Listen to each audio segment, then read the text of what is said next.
You ask Tiger to solve. This deals with linear equations with one unknown. The final result is x equals 60. Let's solve it step by step. Simplify the expression.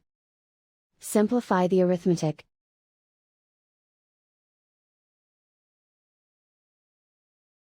Isolate the h.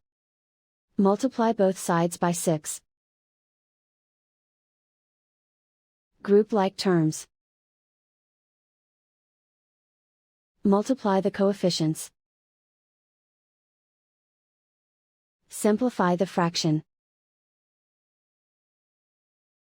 Simplify the arithmetic. And so the final result is x equals 60.